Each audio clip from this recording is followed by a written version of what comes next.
Determino seja apresentado o réu no plenário, bem como fiquem apostos servidores e policiais militares que trabalham na sessão. Após o uso da palavra pelo órgão do Ministério Público Estadual, na pessoa do nobre promotor de justiça, doutor Zé Maria, eu passo a palavra, concedo a palavra ao órgão da Defensoria Pública do Estado do Pará, na pessoa do nobre defensor público, doutor Domingos Pereira, pelo tempo de 1h30.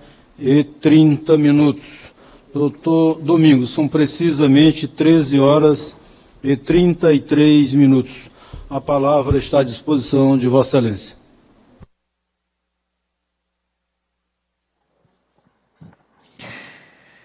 Excelentíssimo senhor doutor Edmar Silva Pereira, é uma grata satisfação, excelência, novamente participar de uma sessão do Emérito Tribunal do Júri, presidido por Vossa Excelência.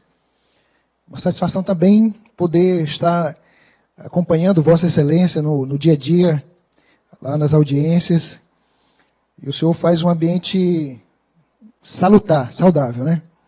Então é um prazer, uma alegria, uma satisfação elaborar num ambiente salubre, como é esse que o senhor proporciona para todos nós. Excelentíssimo senhor doutor José Maria Gomes dos Santos, primeira vez que hoje nós estamos aqui tratando, digladiando, né, em tribunas opostas, mas o meu respeito e a minha admiração ao nobre representante do Ministério Público. Agradecer aqui também aos servidores, né, que nos prestigiam, e sem o trabalho de vocês, que é muito importante, a gente não teria condições de realizar esse ato solene. Pessoal da guarda, aqui o público que aqui se fez presente, né, na pessoa aqui de alguns amigos e parentes do acusado. E, finalmente, me dirigir aos senhores, às senhoras, suas excelências, que hoje têm a incumbência de, hoje, tomar na mão dos senhores a responsabilidade de fazermos justiça. Então, eu quero saudar o excelentíssimo senhor Marcelo. Boa tarde, Marcelo. Sinta-se bem. Uma boa votação para o senhor. Excelentíssimo senhor Matheus. Matheus, prazer te conhecer. É uma satisfação. Excelentíssimo senhor desculpa, Valbiane, me desculpa. Excelentíssima senhora Valbiane da Silva. Valbiane, prazer em te receber aqui. Sinta-se bem, tá bom? Excelentíssimo senhor José Haroldo, uma satisfação te encontrar por aqui, tá? Excelentíssimo senhor Márcio Ronald, uma satisfação, sinta-se bem, tá? Excelentíssimo senhor Rômulo dos Santos, Rômulo, é uma satisfação tê-lo aqui, sinta-se bem. E por último, e não menos importante, o excelentíssimo senhor Alonso Costa. Senhor Alonso, é um prazer, uma satisfação. Eu vou ler para os senhores, depois eu vou pegar esse gancho. Eu só vou ler, depois os senhores vão ficar com esse trecho da lei na cabeça dos senhores. Eu vou chamar ele depois para a gente conversar. Mas eu quero deixar logo na cabecinha dos senhores esse trecho da lei. E diz assim: o juiz, no caso é o senhor e é a senhora, o juiz formará a sua convicção. O juiz formará a sua convicção, seu convencimento, pela livre apreciação da prova. Eu quero parar bem aqui nesse ponto. O senhor e a senhora livre para formar o seu convencimento desde que ele seja lastreado em prova, segundo a lei. E o nosso julgamento vai ser em conformidade com a lei, eu tenho certeza. O juiz formará a sua convicção pela livre apreciação da prova produzida em contraditório judicial. Aqui é redundante. Choveu no molhado. Não precisa dizer que a prova ela é produzida em contraditório judicial, porque se é prova, então pressupõe automaticamente que há o contraditório judicial. O que vem a ser o contraditório judicial? É a possibilidade que o réu tem de se manifestar e dizer, olha, não é bem assim. Isso é contraditório. Quando vem uma pessoa aqui perguntar, ou dar informações do processo, é preciso que não apenas a acusação, mas a defesa, especialmente a defesa. Porque se a defesa não perguntar, é nulo. Porque está violando o contraditório. Então, eu preciso perguntar. A gente precisa confirmar. Então está aqui. O senhor só vai formar o seu convencimento livremente pela apreciação de provas produzido no contraditório judicial, não podendo o senhor e a senhora fundamentar a sua decisão exclusivamente nos elementos informativos colhidos na investigação. Tá? A senhora não pode, nem o senhor, fazer o seu julgamento com base em elementos informativos colhidos na fase de investigação. O que é essa fase de investigação? A fase de investigação, ela é uma fase pré-processual que nós chamamos de administrativa. E nela não existe o contraditório e não existe ampla defesa. Por isso que as provas que são produzidas no inquérito, ela não têm valor absoluto, salvo se escoradas em elementos colhidos aqui no contraditório judicial. O inquérito não serve para condenar ninguém, é isso que diz aqui. Ressalvadas as provas cautelares e as não repetíveis ou antecipadas. As provas cautelares e as não repetidas, vamos imaginar aqui, é uma prova que, em função das circunstâncias, por exemplo, crime de estupro, fez o exame. Na fase de inquérito. Olha, não, eu tenho uma dúvida, vamos fazer o exame de estupro depois de 10 anos, você vai conseguir fazer alguma prova? De jeito nenhum. Essas provas, até por uma questão de lógica, não podem ser repetidas. Então fica como está. Foi produzido um inquérito e a lei chancela a validade dessas provas, que não podem ser repetidas. Mas as demais, elas são obrigatoriamente repetíveis, devem ser obrigatoriamente repetíveis, aqui no âmbito do judiciário. Eu gostaria também de falar com os senhores a respeito do conceito do que vem a ser verdade. O que é a verdade? Fazendo uma análise aí do senhor, a senhora também. O que é a verdade? Cientificamente, o que é a verdade? Não é nem preciso uma definição científica. Eu vou me contentar com uma definição empírica, né? Lógica, racional, alcançável por qualquer de nós. O que é a verdade? A verdade é a retratação de um fato, de um objeto, tal qual ele é. Verdade, retratar as coisas como elas são, de fato. E aí o magistrado, quando chega aqui para perguntar para as testemunhas, ele diz assim, olha, o senhor jura falar a verdade, somente a verdade, nada mais do que a verdade? Eu juro. Mas o que é a verdade? É retratar as coisas como de fato elas são. Isso é verdade.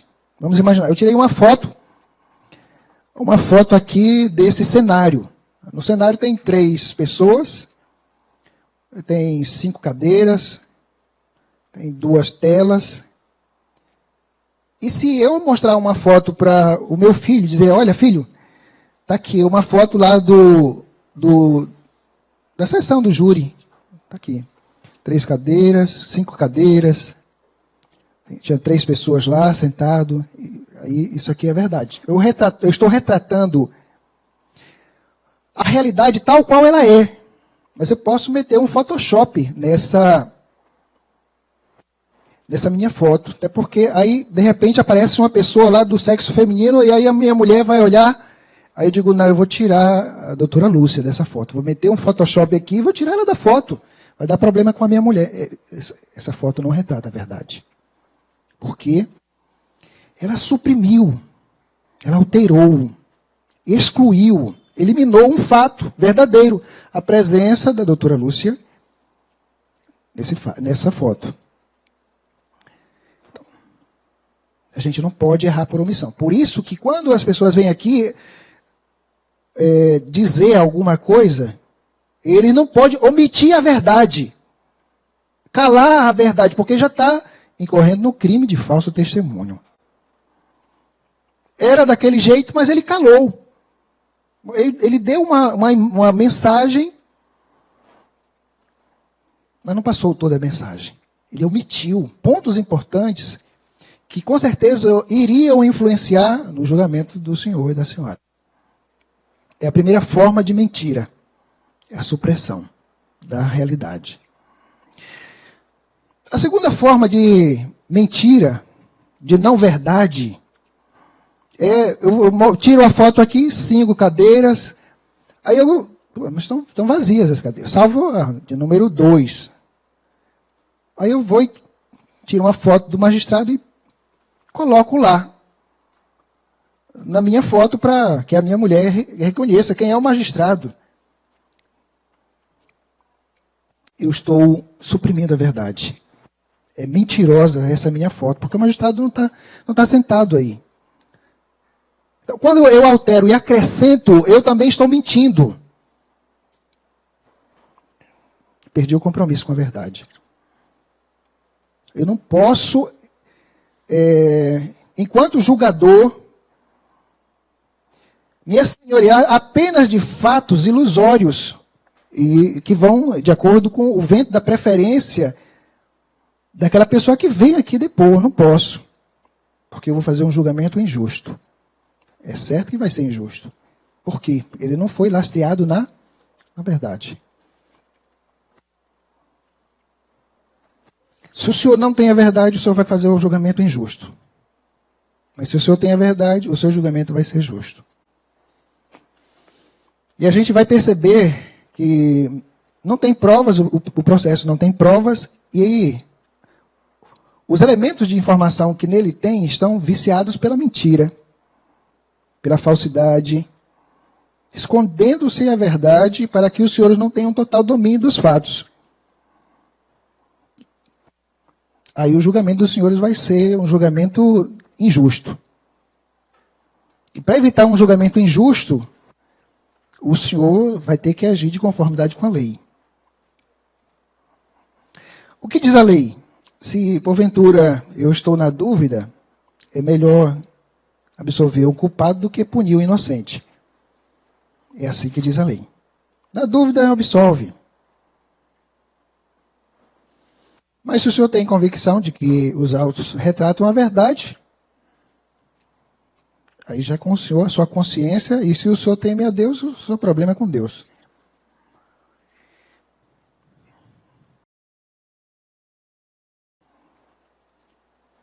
Se eu julgo uma causa sem a verdade, esse julgamento, ele não é julgamento, é justiçamento, é vingança. É vingança.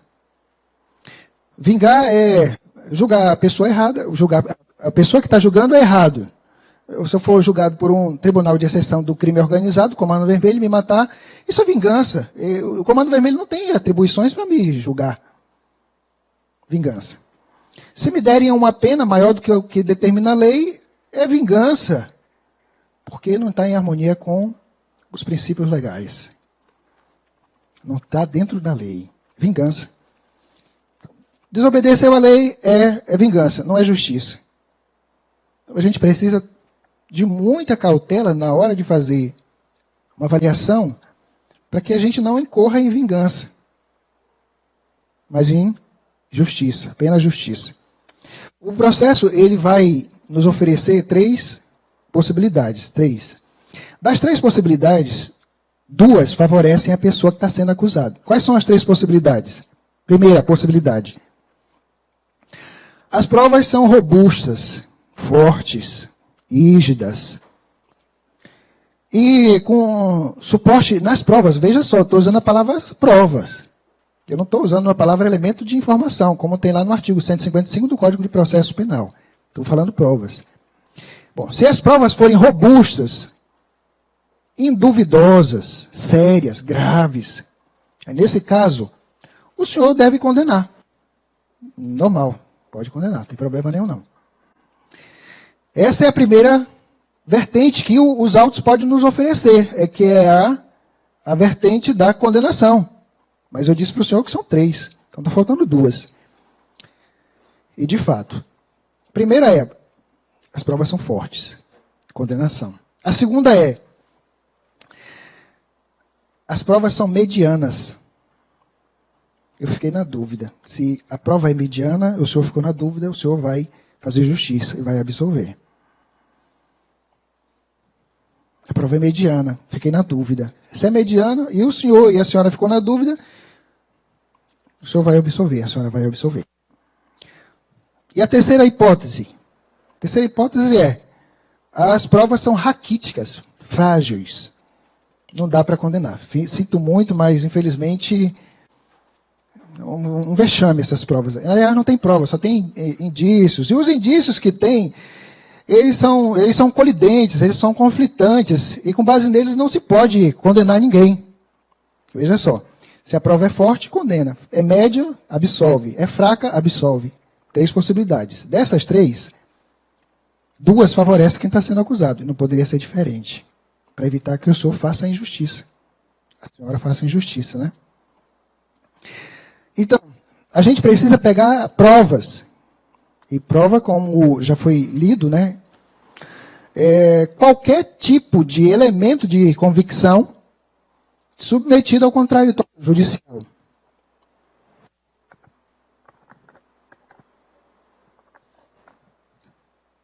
Se for submetido ao contraditório judicial, o que significa isso? Que aquilo que o delegado falou, escreveu, narrou, preciso que o juiz escreva, narre e fale a mesma coisa. Se o juiz não escreveu, não narrou e não falou, não chancelou aquilo que o delegado falou, o que o delegado falou não presta, não serve. É o que diz a lei. Não presta, não serve. Os elementos que o delegado de polícia traz, o processo, não serve para condenar ninguém. Para que serve, então, o trabalho do delegado de polícia? O trabalho do delegado de polícia, ele serve para alicerçar o trabalho do Ministério Público, não do juiz, que é o senhor. Aí ele pega os elementos de convicção dele, o delegado de polícia, e encaminha para o promotor de justiça. Olha, doutor promotor, eu fiz um trabalho porque tem um fato típico, e aí analise o senhor. E o promotor vai olhar e vai dizer, dá para seguir. Ou o promotor vai olhar para aqueles elementos de convicção e diz, não vou seguir com isso não, vou parar por aqui mesmo. As informações que são colhidas pelo delegado de polícia se destinam ao promotor de justiça. Já as provas se destinam ao juiz. Porque o juiz vai condenar. Mas pode absolver. Ele precisa de provas. Ele precisa, o juiz, respeitar o contraditório, a ampla defesa. Ele precisa que aquela pessoa que falou aquelas informações para o delegado de polícia, ele volte aqui à frente dele, do juiz, olho no olho, sentir o clima. O senhor falou isso, dona Maria? Não, seu juiz, é mentira, eu não falei isso, não. O delegado, ele inventou potocas aí, falou coisas que eu não disse. Tudo bem. Ou então, o juiz pode perguntar para a dona Maria, dona Maria, o que o delegado escreveu aqui, isso é verdade? Mais ou menos verdade, seu juiz. Então a gente vai separar o joio do trigo. Diga aí o que é verdade, diga o que é mentira.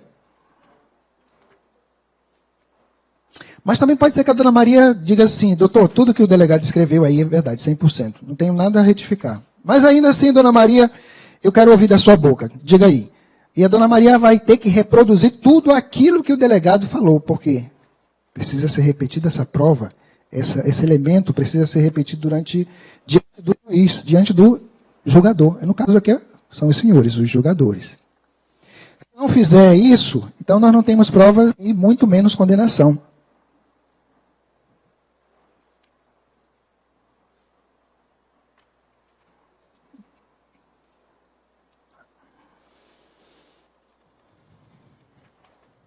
Eu estava conversando com o seu João Carlos. Seu João Carlos, bora conversar. Eu acho que foi a primeira vez que eu falei com ele, foi aqui.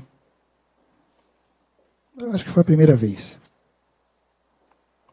Não, se bem que o interrogatório estava presente. Eu nem me lembro, mas são tantos casos, né? São tantas emoções aqui na Defensoria Pública.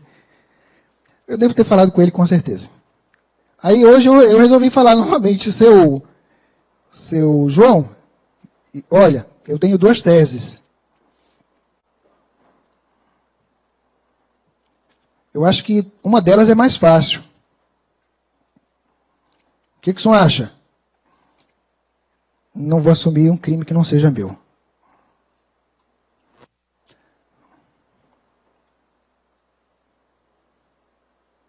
Paciência. Mas o senhor vai negar. É isso aí que eu vou fazer. Eu não vou assumir um crime que eu não cometi. Paciência. Então vamos aos autos, né?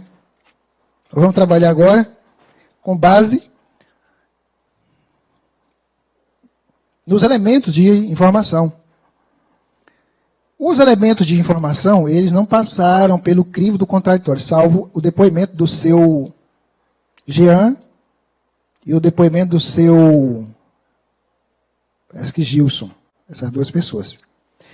A Samara, a Emily, a Benedita, que é a mãe da vítima, o irmão da vítima, ao todo foram ouvidas mais ou menos umas 10 pessoas nesse inquérito. Mas nenhuma delas, salvo esses 2, vieram se submeter ao contraditório. A Samara não veio. Teria sido ela que presenciou os fatos. Não veio. O depoimento dela está maculado. Maculado pela parcialidade.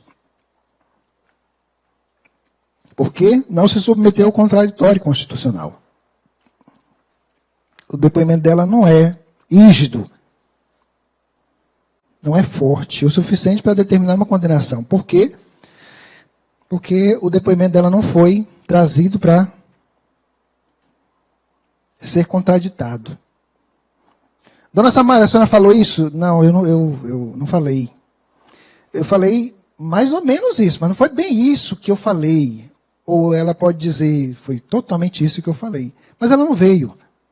Então nós não temos prova com relação ao depoimento da Samara. E quando a gente pega o depoimento da Samara, porque como eu disse para os senhores, verdade é retratar algo tal qual ele é. Tal qual ele de fato foi. Porque se daqui a pouco eu sair daqui e perguntar para o senhor, olha, o senhor olhou lá a disposição das mesas? O senhor vai me dizer que o senhor viu que tinha 5 mesas. Aí eu vou perguntar para esse aqui, olha, o senhor viu a disposição das mesas, das cadeiras? Aí o senhor vai me dizer, olha, eu vi que tinha 5 cadeiras, e a do centro era do juiz. Se eu perguntar para o senhor viu a disposição das cadeiras? Aí o senhor vai me dizer que tinha 5 cadeiras, e que na do centro tinha a mesa do juiz, a do meio. O senhor vai me dizer isso. Porque o senhor vai me contar a verdade. Mas o senhor pode dizer assim, olha, tinha 4 cadeiras. Eu vi 4 cadeiras. Nesse caso o senhor está omitindo, é mentira. Mas a senhora pode me dizer que tinha 6 cadeiras. Não, a senhora está também mentindo. Não é 4 e não é 6. São 5. Então, quem retira, está mentindo. Quem acresce, está mentindo. Se os senhores falarem a mesma linguagem, isso aí é sinônimo de que é verdade. Se algum dos senhores der uma informação diferente dessa, alguém está mentindo. Se eu perguntar para o senhor, quantas cadeiras é? 3. E esse aqui é 4. Aquele dali é 5. Quem está mentindo? Ou quem está contando a verdade? Então, afinal de contas, são 3, são 4 ou são 5? E aí, a gente vai, pega o depoimento da dona Samara e analisa ele e vê que o que ela fala não é bem assim. Depoimento da Samara. Vou ler aqui o depoimento dela. Porque o depoimento dela, pelo menos na fase do inquérito, o depoimento dela precisa encontrar respaldo na voz de outras pessoas. Já na fase do inquérito, que nem vale, mas pelo menos no inquérito, se entre eles houver o encaixe perfeito, aí, beleza. Eu vou dar crédito para a Samara.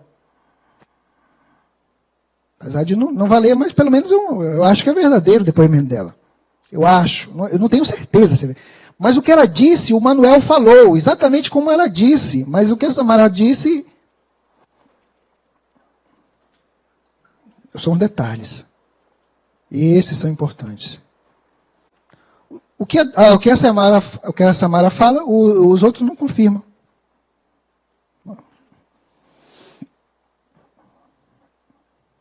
Aqui, ó. A Samara, ela começa dizendo que no dia 14 de março de 2017, por volta de 20 horas e 30 minutos, sim.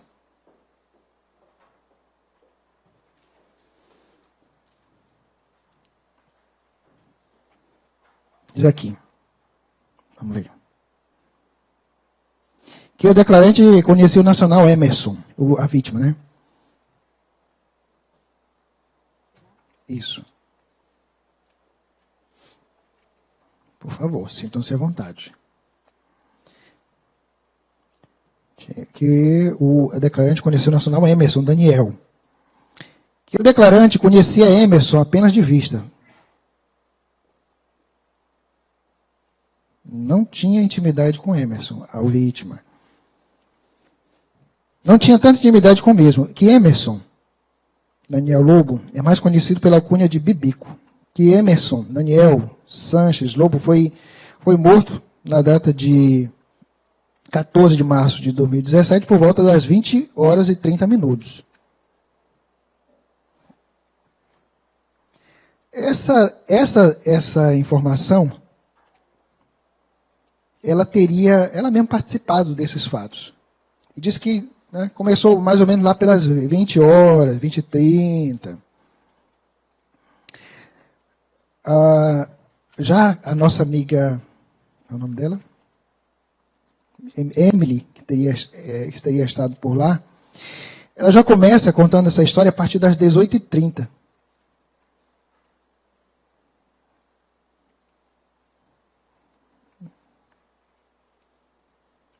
Vamos ver aqui.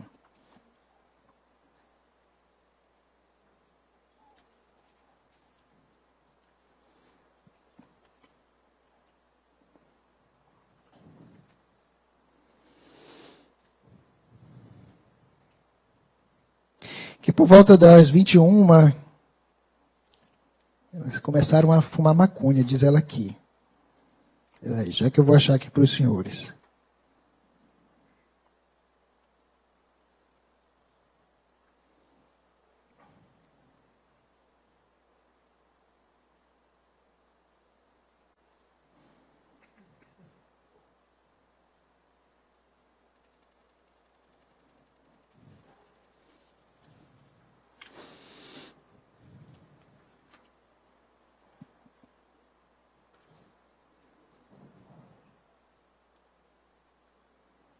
Eu não marquei aqui o local, está me sendo difícil localizar.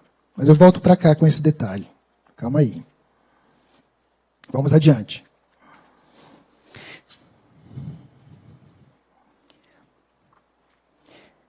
Mais conhecido como Vic, respondeu que o autor do crime foi o nacional João Carlos.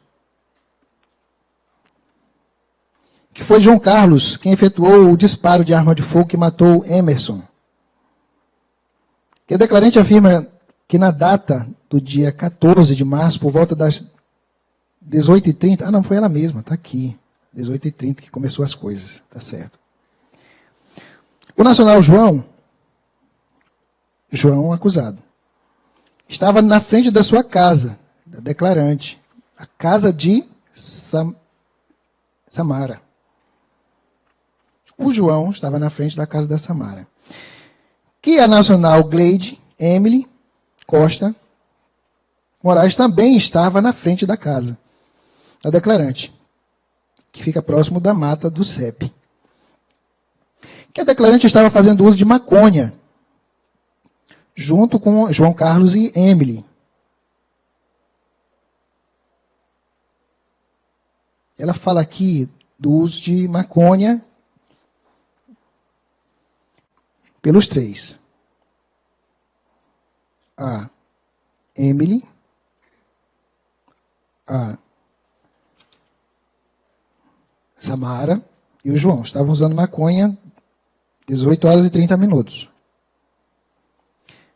A gente vai ler depois o depoimento da Emily. E a Emily, ela não fala a respeito desse fato. Isso aqui existiu ou suprimiu? De fato, isso existiu? Esse negócio do uso de maconha? O único que fala sobre esse assunto é a Samara. Nenhuma outra pessoa mais fala. Vamos ver isso aí depois. Nenhuma outra pessoa confirma. Muito bem. E neste momento, João Carlos pediu para que a nacional Gleide Emily fosse chamar o nacional Emerson, para que ele, junto com a declarante e João, fosse cometer assalto.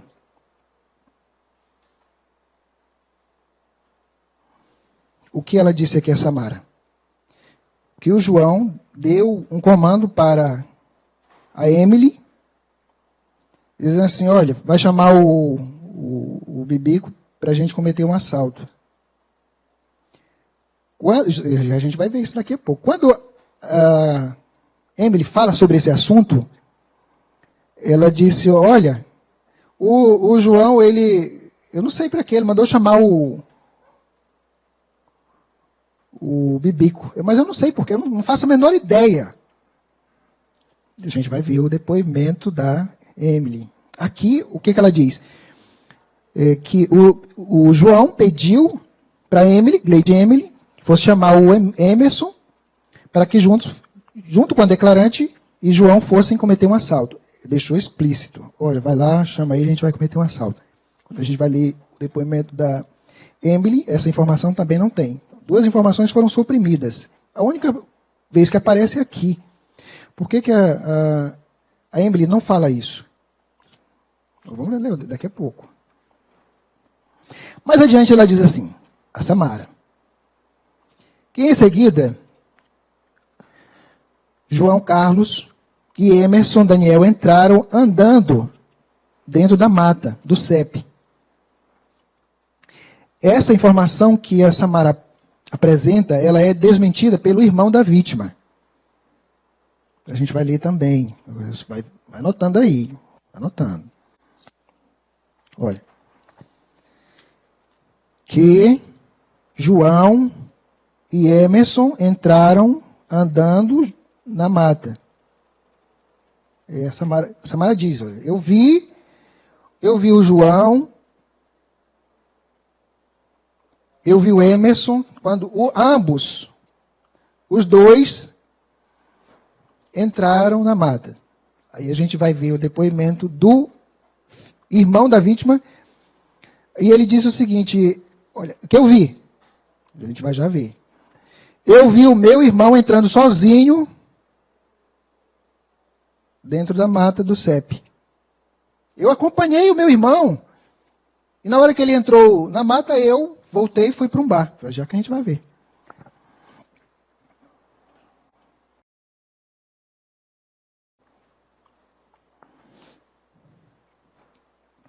João Carlos e Emerson iam cometer um assalto. Outras pessoas dizem que não era bem isso, e a gente vai ver. Os parentes, a namorada do Bibico, falaram que ele saiu não para cometer assalto, mas para se apossar de droga nas Águas Lindas. Não sei se ele ia comprar ou ia trazer, não sei. Aí não explica. Samara, por que o João chamou o Emerson? Ele chamou o Emerson porque iam praticar assalto. A senhora é namorada do falecido? Eu era namorada, sim. Ele saiu, foi buscar droga. Por que ele saiu? Foi para buscar droga ou foi para assaltar? E daqui a pouco a gente vai ver um pouquinho mais a cena desses capítulos. Ia cometer assalto. Que a Nacional Glade Emily ficou em frente à casa da declarante. Já a Glade Emily, ela diz, não, eu fiquei num bar. A gente vai já ver o depoimento da Glade. Fumando maconha. É ela a única que diz que tem maconha. No início e no meio da história tem maconha. Mas a Glade não fala desse negócio da maconha. Por que a Emily? Não, por que não? Ficou em frente da casa da declarante, essa Mara, né? Fumando maconha. Na companhia de outros garotos. Também usuários de droga. O irmão da vítima não viu essa cena. Não viu essa cena. E ele estava lá nos arredores. Já que a gente vai ver o que é. Fazer um confronto. Já entraram andando na mata, declarante ia atrás, mais próxima. Enquanto que João Carlos, um pouco mais afastado. Aqui já tem uma outra contradição. Por quê? Ela diz aqui, no início da conversa, que os dois entraram e ela ficou e foi depois. Mas aqui já inverteu a ordem. Que no meio do caminho nacional João começou a bater... antes aqui. Que quando já estavam andando dentro da mata, a declarante ia andando mais próxima de Bibico. Enquanto o João Carlos vinha um pouco mais afastado. Quer dizer, o outro já estava atrás. Eles saíram juntos, mas daqui a pouco ele já estava para trás. Eles deveriam ter ido junto, na frente dela, porque entraram na frente dela.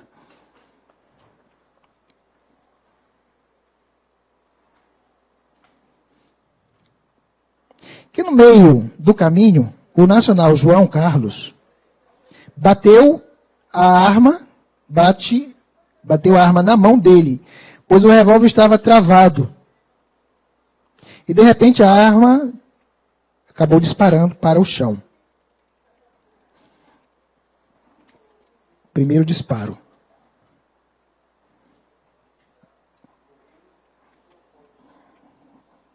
Teria o acusado batido com a arma na mão e ela disparou para o chão. Vou ler de novo aqui, olha. O nacional João Carlos começou a bater a arma na mão dele. Pois o revólver estava travado. E de repente a arma acabou disparando para o chão.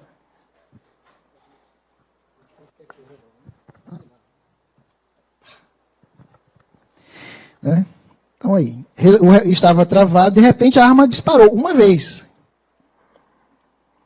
E nesse instante, o nacional Emerson falou, ei João, para com isso. Porque assim tu vai dar enxame. Logo em seguida, Emerson, Daniel, Lobo falou.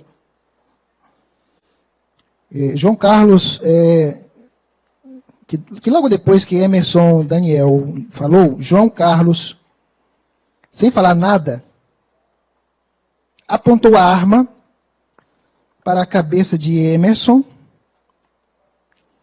e efetuou um disparo. Quantos disparos foram dados? Um no chão e um na cabeça do outro. Não é isso? Se eu não estou errado das contas, né? Foram 2 disparos, salvo engano. Me corrijam se eu estiver errado. Ele deu um disparo no chão, segundo o relato da Samara. Pá, aí foi no chão. E o outro diz, rapaz, não dá enxame. Aí ele apontou a arma e pum. 2 disparos. E aí, quando a gente lê o depoimento do Gerson e do Jean, e eu até fiz questão de perguntar aqui para eles, senhor, eu estava lá próximo, quantos tiros o senhor ouviu? 1. E está escrito no depoimento dele. O que ele retratou é a verdade. O que ele disse aqui, parece que isso é certo, porque o que ele disse para o delegado de polícia, ele disse aqui, quantos tiros o senhor ouviu? 1. Por que você dá um disparo assim? Pá.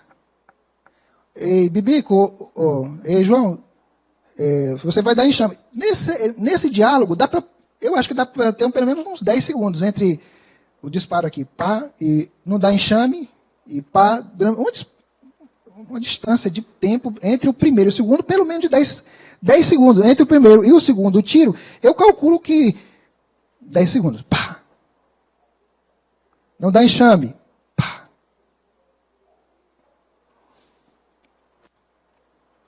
Gerson, quantos tiros foram dados? Foi dado 1. Jean, quanto? Foi 1. A dona Samara disse que foram disparados 2 vezes. Quem está mentindo? O senhor ou ela? Quem está mentindo? Os dois pastores? Ou a Samara?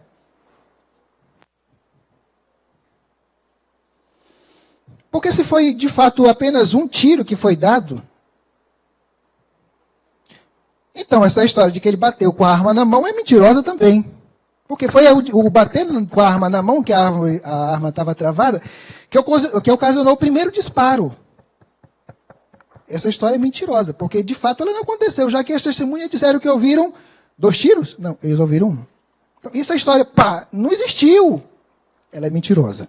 Porque, em contraditório, as testemunhas disseram que ouviram um único disparo.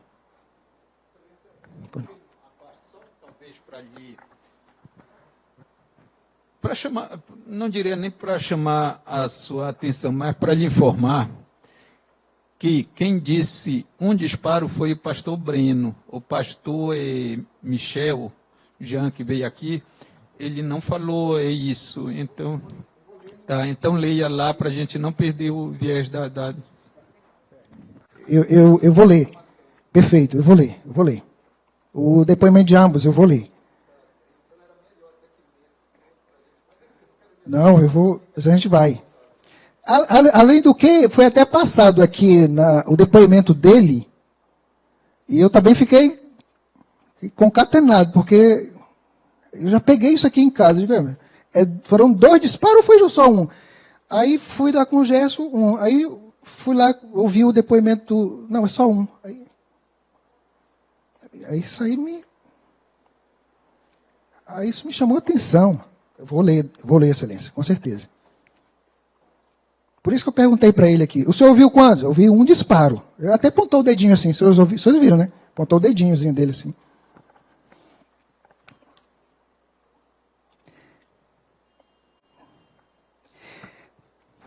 Essa narrativa da Samara, ela é mentirosa por dois aspectos. Dois fatos dentro do processo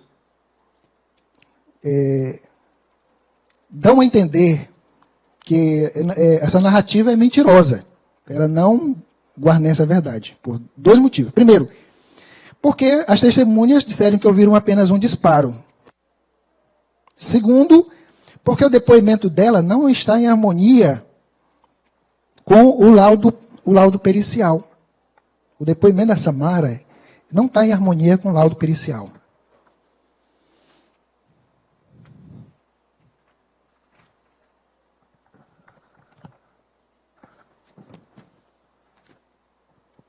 Vamos lá. Como é o seu nome? Seu João. Fique em pé, por favor. Não, para lá. É isso.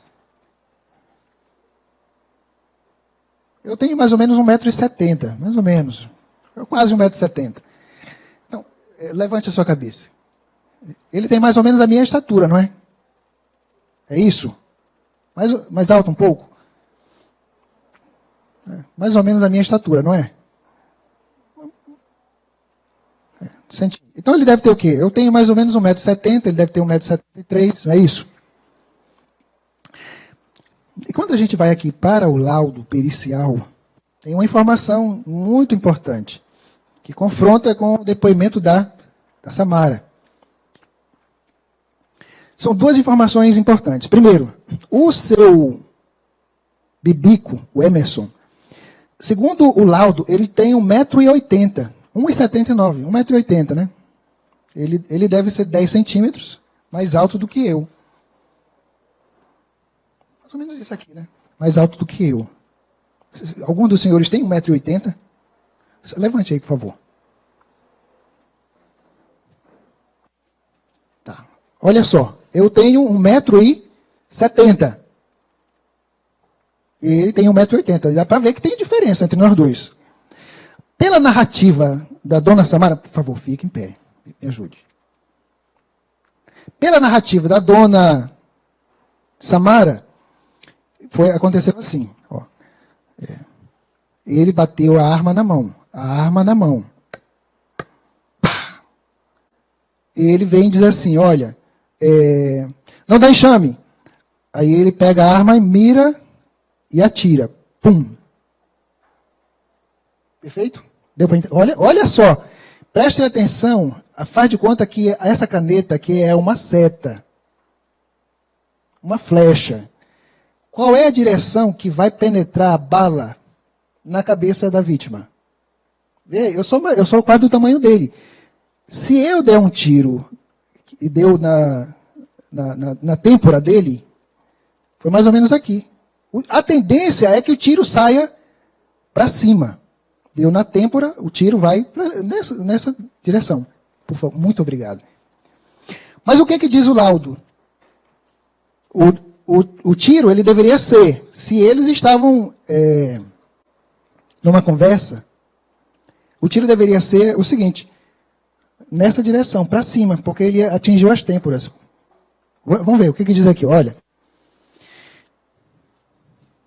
O laudo de folha 160, diz assim, entrada de projétil de arma de fogo na região temporal direita. Entrou aqui nessa região, não diz o local. É aqui o local que entrou a bala. Vamos supor que foi aqui que entrou a bala. Se eu sou mais baixo do que ele, a tendência é meter, a bala entra por aqui e sai aqui na calota craniana, aqui na parte de cima. Não é? Vamos ver qual é a informação que nós temos aqui. Olha. Região, projétil de arma de fogo na região temporal direita. Aqui é o orifício de entrada. Entrou na têmpora. E têmpora direita. Ferida pérfuro contusa de forma irregular de bordas invertidas de 2 centímetros de extensão, caracterizando o orifício de saída de projétil de arma de fogo na região occipital. E onde é que é a região occipital? É aqui.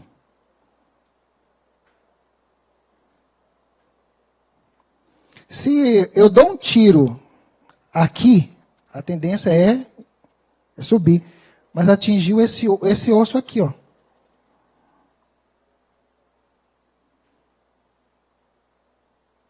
A bala entrou na têmpora e saiu aqui quase na nuca dele. Segundo que tem os autos. Vamos analisar um pouco mais o laudo. Olha só. Discussão. Trajeto do projeto no interior do corpo. Da direita para a esquerda. De cima para baixo. De cima para baixo. De cima para baixo. O disparo não foi feito enquanto ele estava em pé, como a dona Samara disse. Mas a presunção é de que ele estaria ajoelhado. Aí uma pessoa de 1,60 m, como eu, 1,70 m, consegue, né, fazer com que um disparo entre aqui e saia por aqui. O relato Não bate com a prova testemunhal e não bate com a prova pericial. Tem alguma coisa errada aí. Tem alguma coisa errada aí. Quando uma pessoa começa a inventar, aí eu já não sei mais o que é verdade e o que é mentira. Eu fico zonzo, eu fico tonto, eu querendo me encontrar no negócio. O que é? Eu fico nem procurando agulha no palheiro, né? O que é verdade dentro do depoimento da Samara? O que é verdadeiro no depoimento dela? Eu não sei. Sem brincadeira. Errou uma vez, mentiu uma vez, o resto está tudo errado. É um depoimento totalmente mentiroso. Porque a gente não tem bola de cristal para dizer isso aqui é verdadeiro, isso aqui é mentiroso. Não tem como, salvo se ela estivesse aqui. Para dizer, olha, eu menti nesse aspecto, mas eu falei a verdade nesse outro, mas ela não veio. Então é todo contaminado pela mentira.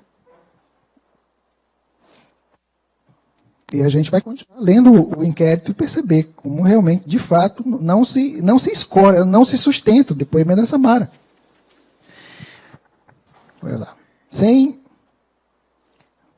Eles na versão que a Samara apresenta, elas estavam vindo aqui, bateu no diálogo, não tinha nada. Te ajoelha. Pum. Se fosse assim, aí beleza. O depoimento dela está em harmonia com a prova dos autos. Mas não está.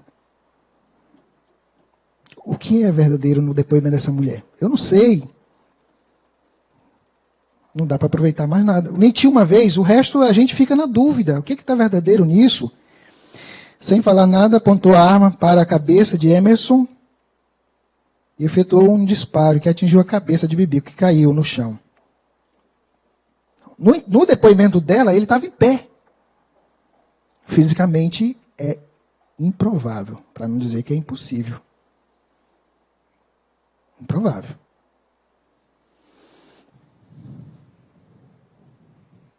Que após atingir Emerson, João mandou a declarante correr, que a declarante correu, e João Lobato correu atrás da declarante.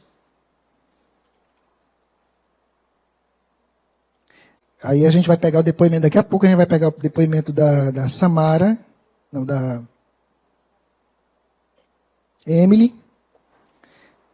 E vamos ver que a Emily, ela disse que, olha só, o que ela estava dizendo aqui, que quem foi o primeiro que correu? Que a declarante correu e João correu atrás. Aí ela diz, olha, aí eu corri e ele correu atrás. E a Emily não viu a Emily, vamos ler o depoimento da Emily. A Emily não viu a Samara correndo na frente do Bibico, do João. Esse fato não é verdadeiro. Não foi retratado.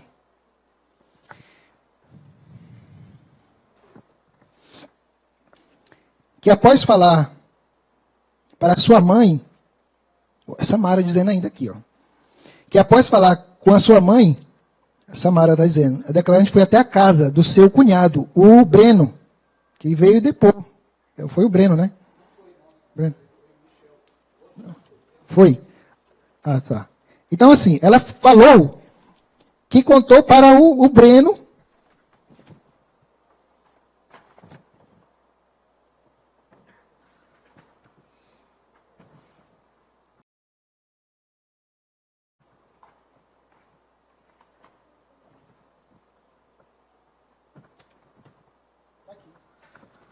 Está aqui o depoimento do Breno. Ela disse que falou para o Breno, tu não sabe o que aconteceu. Bibico foi morto. Ela está dizendo aqui, Bibico foi morto. Quem matou? Breno perguntou. Foi João. E quando o Breno vai falar, aí é perguntado para ele, o senhor sabia, né, que a Samara ali falou, né, que foi o João. E o Breno disse, negativo. Até hoje eu não sei. Eu quero saber. Inclusive, veio aqui, até hoje eu não sei. Não sei, eu quero saber. O Breno foi perguntado pelo delegado de polícia, mas ela diz aqui, olha, a Samara, né? Que após falar para sua mãe, a declarante foi até a casa do seu cunhado, nacional Breno, que reside na casa ao lado da declarante, e também falou para o seu cunhado. E a gente vai ler o depoimento do Breno e a gente vai ver que ela não falou para ele.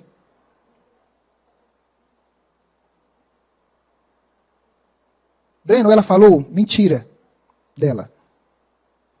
Ela não me falou. Eu não sei. Quem foi que matou o Bibico? Eu não sei. Vamos ler. Assim. Que reside na casa Breno, que reside na casa ao lado da casa da declarante, também falou para o seu cunhado, que havia acontecido com o João, que perguntado ao declarante quais os motivos que levaram o nacional João a matar a vítima, Emerson, respondeu que João, ele falou que alguns dias antes, em uma partida de futebol, Emerson, a vítima, né, apontou o dedo na cara de João, a vítima apontou o dedo na cara do acusado. E chamou de filho da puta. Textuais. Que o declarante não sabe o motivo dessa discussão.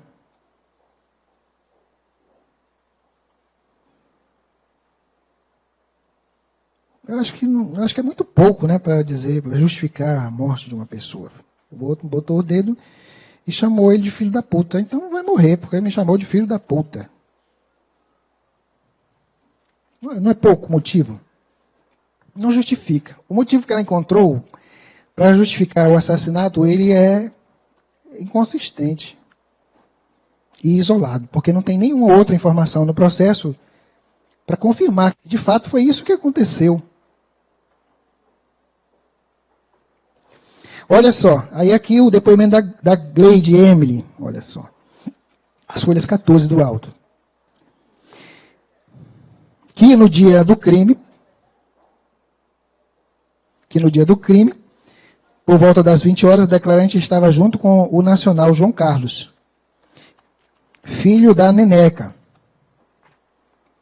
Ela estava junto, olha só, ela estava junto com o João, a Gleide. E quando a gente vai ler o depoimento do irmão, pergunta, você viu ela junto com...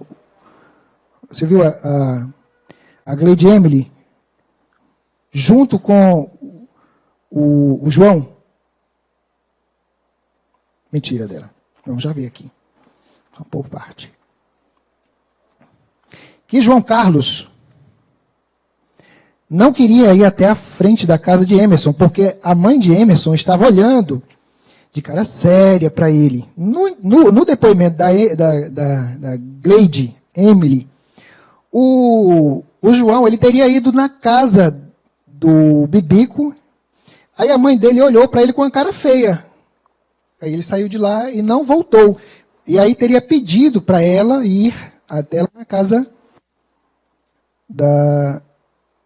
Ela pediu para Emily, vai lá na casa do Emerson, chama lá o Bibico, segundo ela.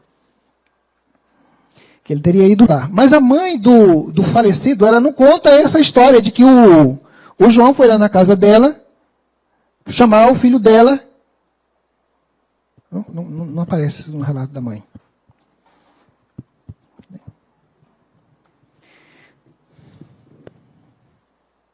E no dia do fato, não queria ir. João não queria ir à frente da casa, porque a mãe de Emerson estava olhando de cara feia para ele. Pois ele já havia ido chamar Emerson uma vez. E a mãe da vítima não fala isso. Não retrata essa informação. Que não sabia, a Emily agora, tá? A Emily, Lady Emily que está falando, que a declarante não sabia não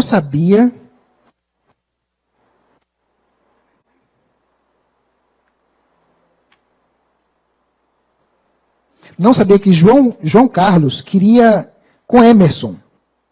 Que a declarante não sabia o que João Carlos queria com Emerson. Mas a Samara disse o seguinte: olha, nós vamos cometer um assalto, chama ele lá, o Emerson. Não é? Está aqui, olha.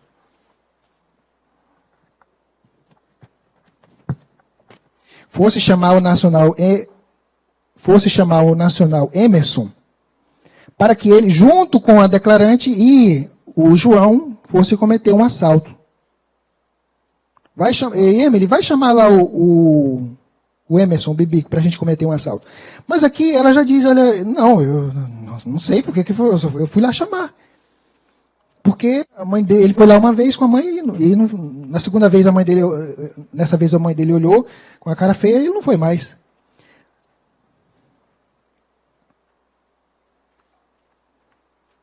E a declarante não sabia o que João queria com Emerson. Que João não falou para a declarante o que ele queria com Emerson. Mas Samara disse que, olha, chama lá que a gente vai fazer um assalto.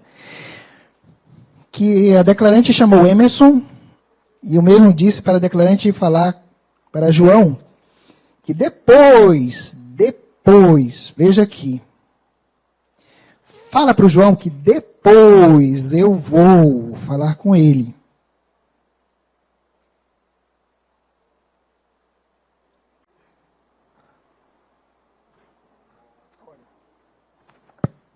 Olha só o que diz a Samara aqui. Que pouco tempo depois, o nacional Emerson, conhecido por Bibico, chegou junto com Gleide. A Samara diz assim, olha, o Bibico veio junto com a Gleide. E aí, Gleide, você chegou junto com ele? Mentira, não cheguei junto não, ele chegou depois. Ok, está aqui, ó. Que a declarante chamou Emerson. Eu mesmo disse para o declarante falar para João que depois ele ia falar com ele. Depois.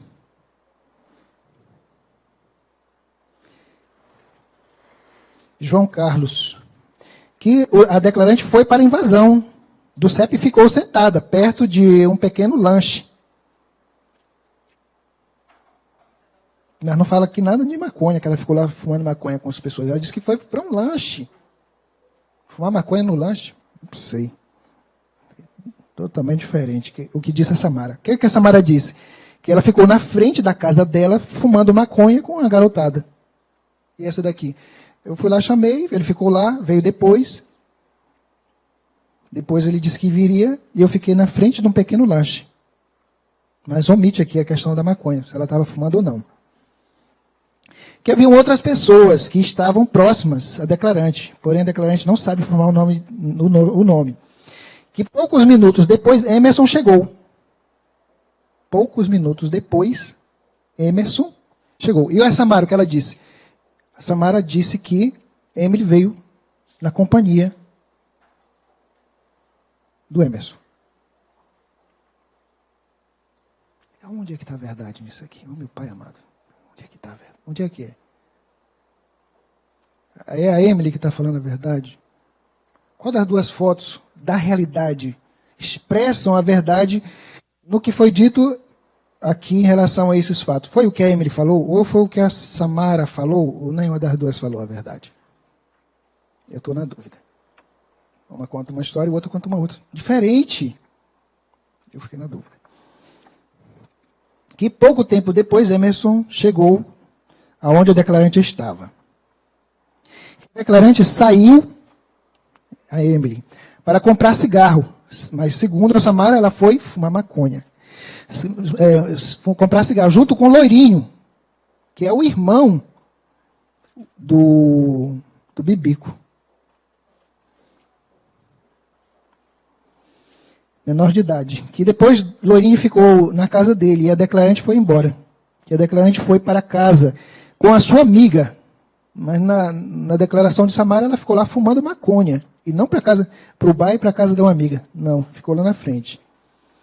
Que pouco tempo depois que a declarante viu uma colega chorando, olha aqui, esse negócio aqui também, olha.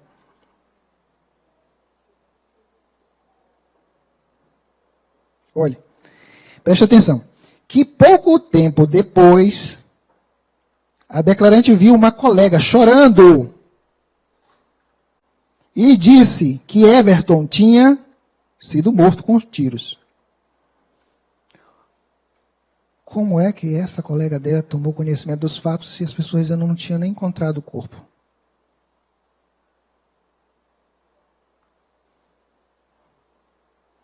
Aí chegou, olha, o Emerson morreu, Já tinha encontrado o corpo. A dona, uma colega, que ela não tinha nenhum nome, nem tinha encontrado o corpo. Aí, vamos lá. Uma colega saiu chorando, ele disse que Emerson tinha sido morto com um tiro, que a declarante ficou surpresa. E foi nesse momento que a declarante viu João saindo de dentro da Rua Zero.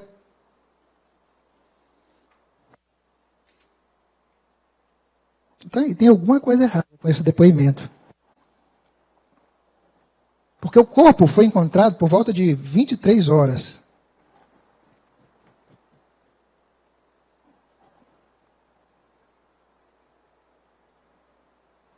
Mas às 23 horas, aí, com o corpo já teria sido encontrado, o João ainda estaria por lá, saindo de dentro da mata. Quer dizer,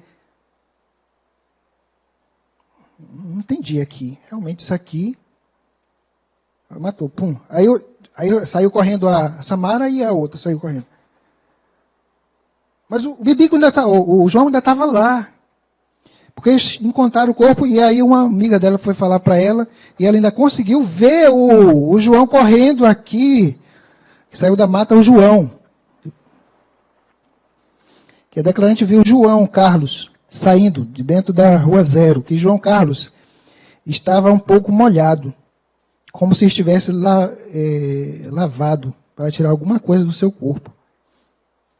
Eu não sei se dentro de uma mata tem torneira. De repente tinha lá um garapé, eu não sei. Saindo, João Carlos estava um pouco molhado. E João Carlos voltou sozinho de dentro da Rua Zero. Mas aqui ele está dizendo que a Samara estava dizendo que ela estava na frente correndo e o João correndo atrás dela. Aí já a Samara voltou sozinho.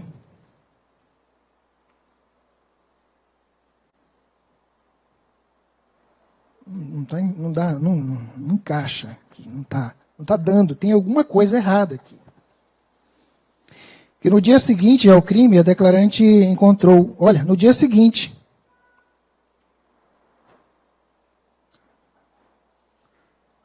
ele teria matado o outro e fugiu. Desapareceu, escafedeu. Mas não foi isso que a Emily falou. Ela diz, olha, e no outro dia eu encontrei com ele na rua. Em uma ponte. Agora, mais adiante, ela fala uma coisa que pode ser, que aqui a gente não dá nem para acreditar aqui. Vai lá.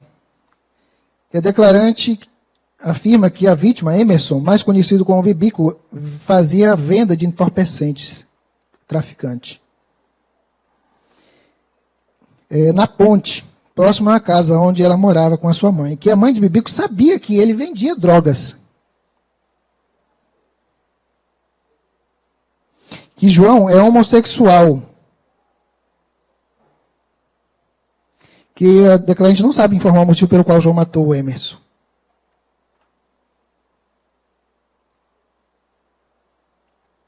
Aí vem aqui o depoimento do Jean, que foi o que o Breno ligou para ele para contar.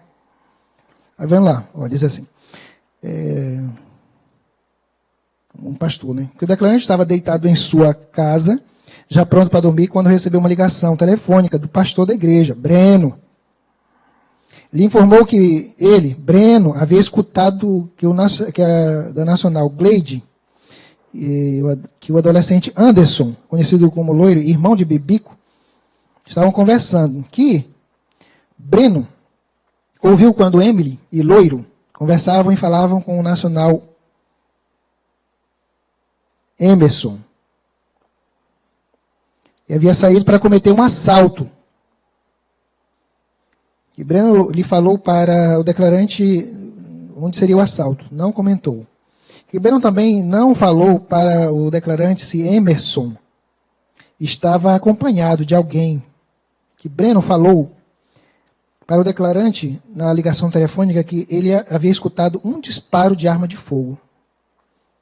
O Jean Michel, pastor.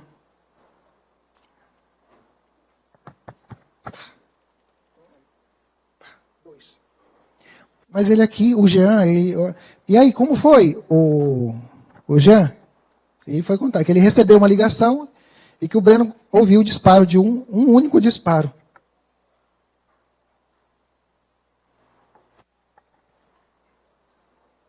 Um único disparo. Foram dois.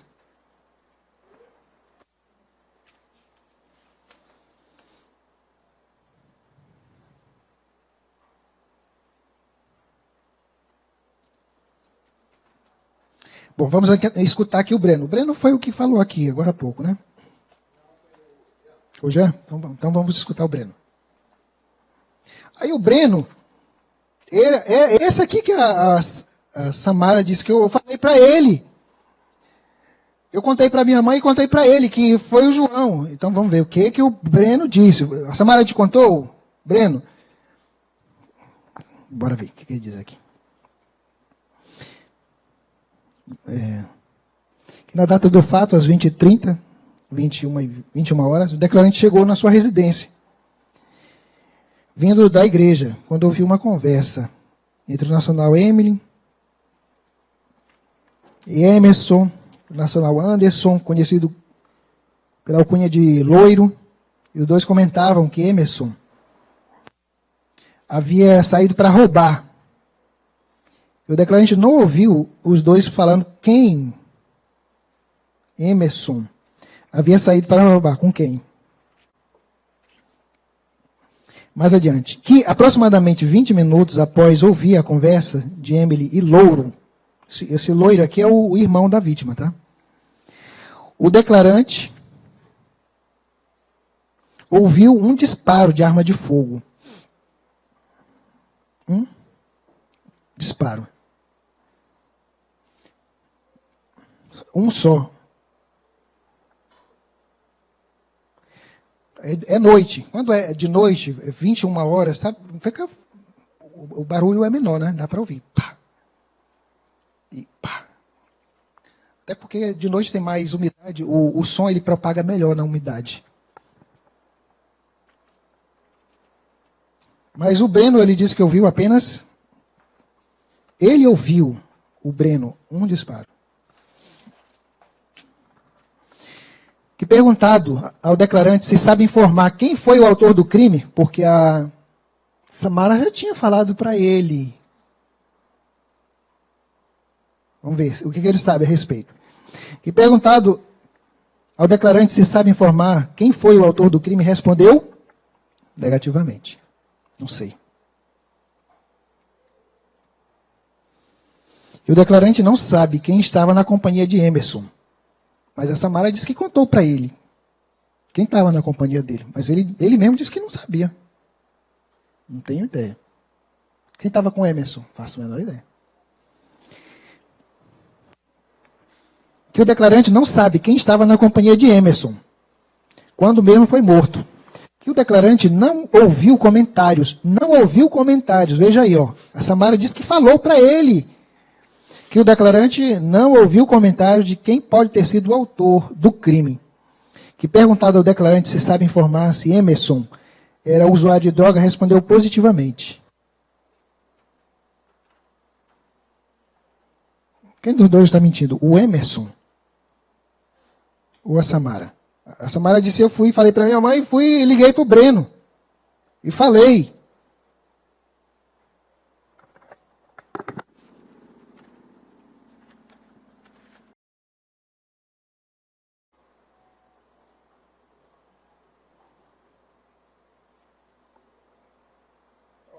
Aqui, ó.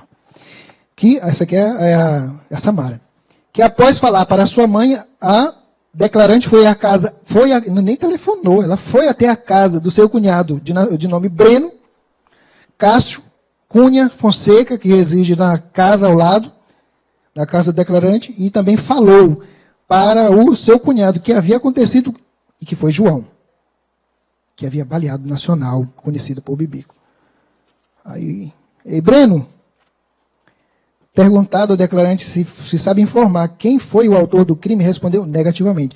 Que o declarante não sabe quem estava na companhia de Emerson, quando mesmo foi morto. Que o declarante não ouviu comentários. A Samara disse que falou para ele, na mesma hora. Na hora não, né? Um pouquinho depois. Quem está mentindo, o Breno ou a Samara? Vamos escolhendo para o ímpar. Como é que a gente faz para descobrir quem é o verdadeiro e o mentiroso dos dois? Do para o ímpar. É assim? Não é assim, não. Aqui é a namorada do falecido, né?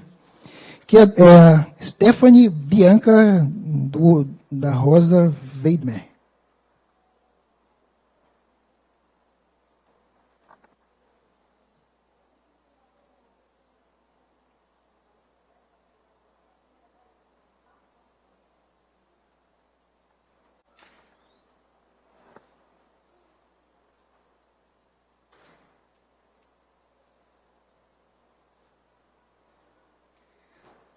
O meu tempo terminou. Eu nem terminei aqui a explanação. Meu Deus do céu. Vamos esperar que o promotor venha para a réplica, né? A Stephanie. Que, olha aqui o que ela diz. Que a declarante perguntou para Emerson. Emerson, respondeu que eu vou pegar uma droga. Tu vai para onde, Bibico? Vou pegar uma droga. Que Emerson Daniel falou para a declarante que ia pegar uma droga no bairro de Águas Lindas, em Ananindeua. Que se desse, não disse o local em Águas Lindas que ia pegar a droga. Que Emerson Lobo ia pegar a droga no bairro de Águas Lindas para trazer para este bairro do Tapanã, para lá vender entorpecente.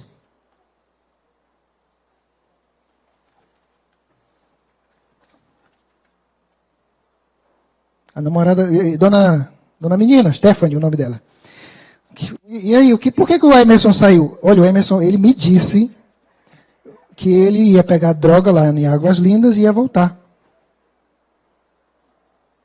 Não disse o local, só disse, eu vou pegar droga. Volto já. Vou vender. Pô.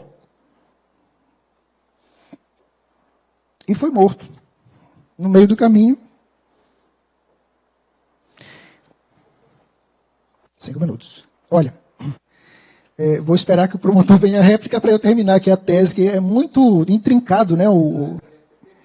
Não vai? Não vai?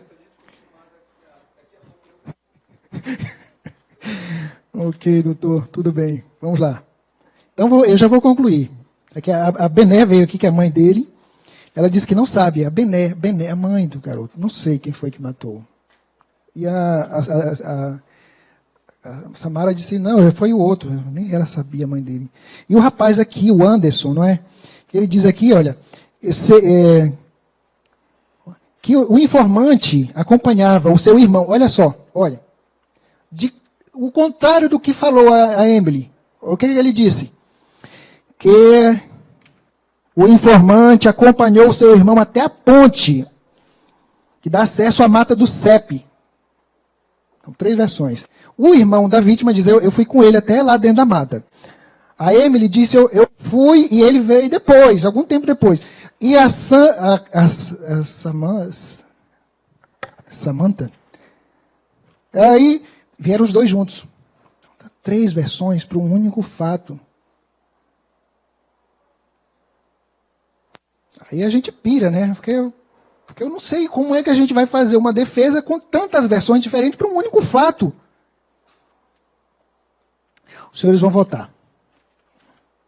Os quesitos vão ser feitos. Primeiro quesito, materialidade. O morto morreu?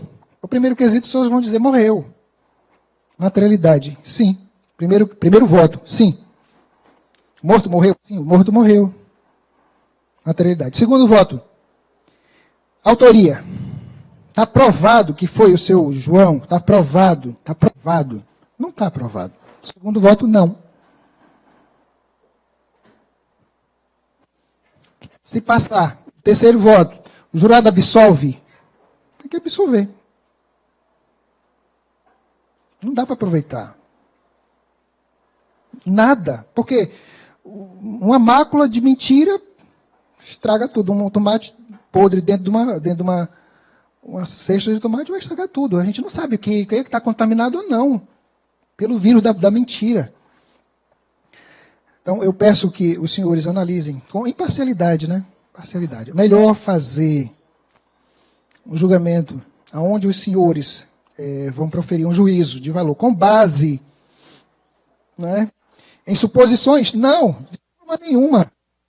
Com base num lastro de provas essas que não foram submetidas ao contraditório, de jeito nenhum. O seu João Carlos, no meu entendimento, o meu universo é os autos. Não existe lastro legal para que haja condenação hoje. Que Deus abençoe o julgamento de vossas excelências.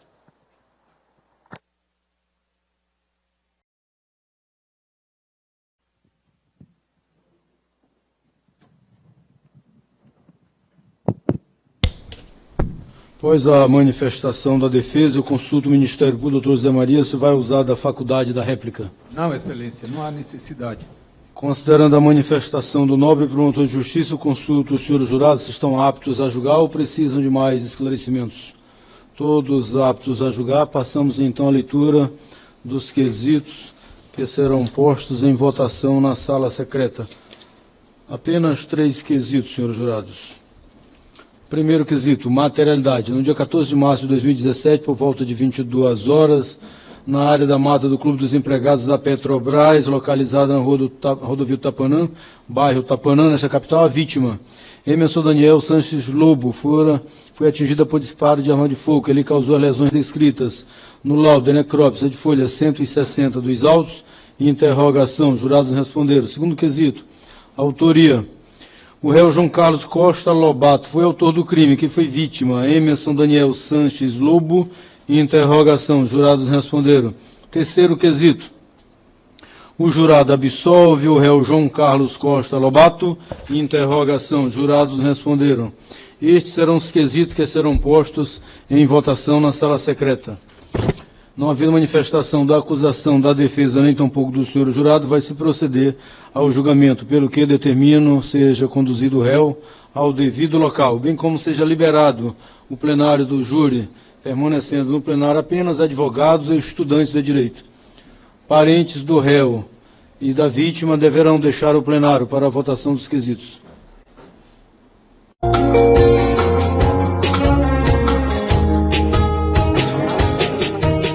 Do júri da comarca da capital, determino seja apresentado o réu no plenário, bem como liberado o plenário aos populares que desejarem assistir à leitura da sentença